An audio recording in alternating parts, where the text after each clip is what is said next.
Hi everyone, welcome back.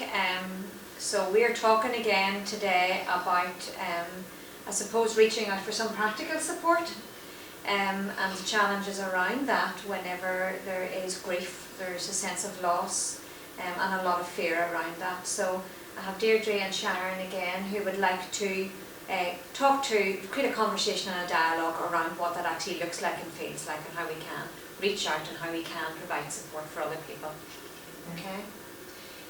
I suppose one of the things that people would have said to me very often pre-COVID would have been just the hurt they felt when they would have noticed even people they would have considered friends maybe crossing the street in the town to avoid meeting them because they didn't know what to say, or for whatever reason, after they had suffered the death of a very, someone important to them, and how hurt they felt about that. So I suppose what we would want to be saying today is, look, take the risk to speak to the person who has been bereft. And in these COVID times, the risk in reaching out is virtual. It's through your Facebook message or your social media message or a card or a letter. Cards and letters are so beautiful because they're so keepable. A phone call, a communication.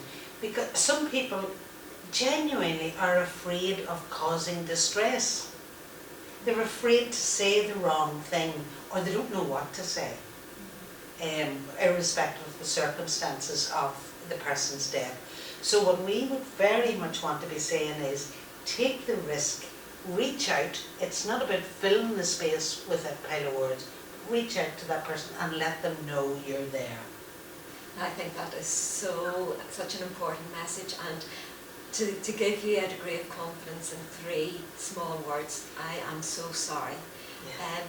We can't fix this. There's nothing that we can do that is going to make this situation really better. And I think sometimes, particularly for those people working in caring professions, we are hardwired to try and fix things. We can't fix it. But what we can do is we can create an open space for people to speak it out.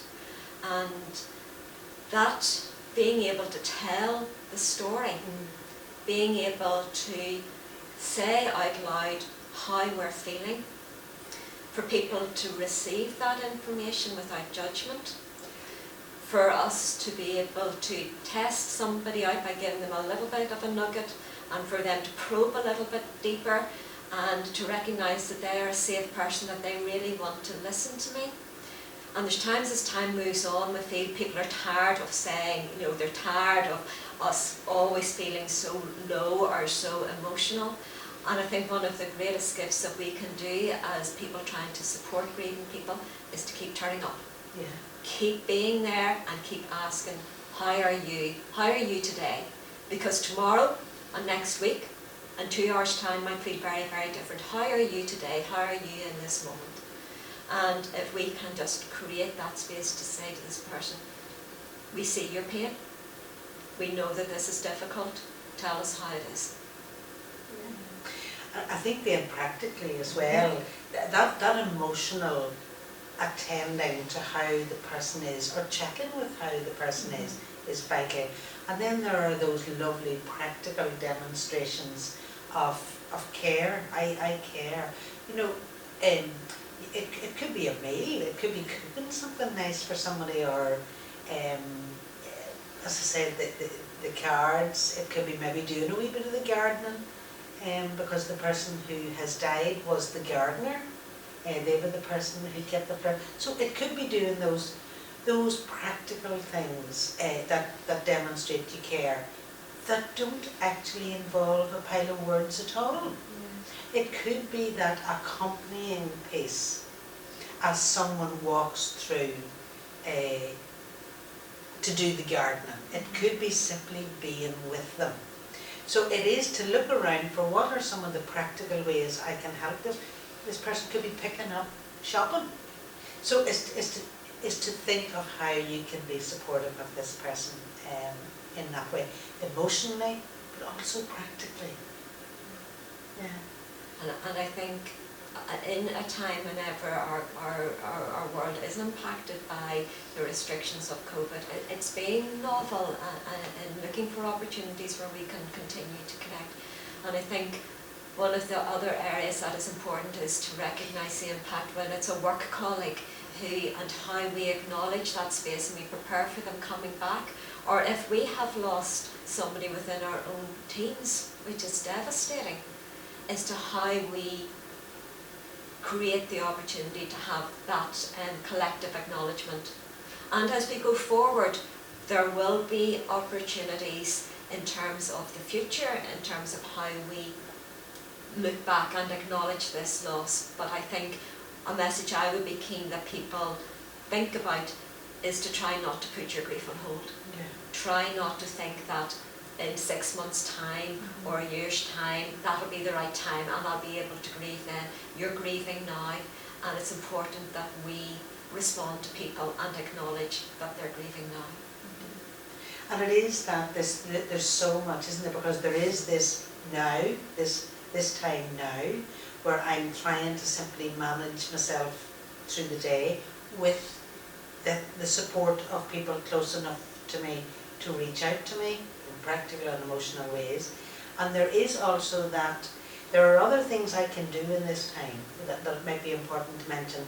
You know, there are ways I can commemorate the person who has died. I might think about, and I know you've talked before about hope boxes, I think. So in our context, we would very often talk about memory boxes. If that sits well with you, that is not everybody's way. Other people will maybe share photographs they have of the person or memories they've had in some way and communicate that to you so that you develop a commemorative space for the person, as I say, emotionally and practically. And the other thing is to trust yourself in this, to make wise judgments in each moment. Now that's a high expectation. Is your bit also about forgiving yourself if you happen to make an unwise judgment too sometimes, Deirdre? Yeah, absolutely. Isn't that interesting? Yeah. Yes, Yeah. yes. Yeah. Is there something really in that about just doing your best? Absolutely. Doing what you Doing can your best, do. yes. As the emotions come, as the feelings come, just getting through, having people around you. And I mean, not everybody will have somebody around them to be able to connect with and to reach out to. And just something before we finish up on that, there's been something that's been on my mind. If for people who are on their own, who are living alone and who may not always find it easy to reach out and ask for help, is there something that we can offer people now in this conversation, having this dialogue, and is there something that we can offer to people around what they can do to reach out if they're not used to asking for help and asking for someone to support them? Because there are genuinely some people who are like that and don't like sympathy and have strange emotion, have unusual emotion around empathy. So is there something else that we could maybe offer out to people who might be in that situation?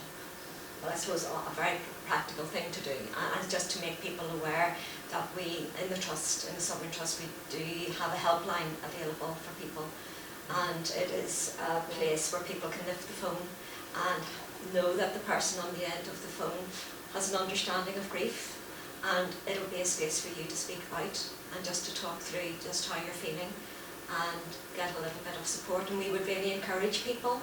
We know that that takes courage to lift the phone, but to maybe think of giving it a try, and we hope that that will also be something that people will find useful. The bereavement. helpline. And then the other thing is just to say again, if you are trying to support someone, just keep turning up. And if I'm the type of person for whom it's really difficult to either ask or receive help, keep turning up. It's a very strong message, and thanks very much for that, Deirdre and Sharon. Some very candid conversations really around bereavement and loss and grief and how difficult it can be for many of us and for most of us, I would say. So really good to get this opportunity on camera to be able to have these discussions. There's no right or wrong way to grieve, but we hope that some of these discussions will support anyone who's watching the video. So thanks very much for your contribution and for the opportunity to share it. It's been really good. Thanks.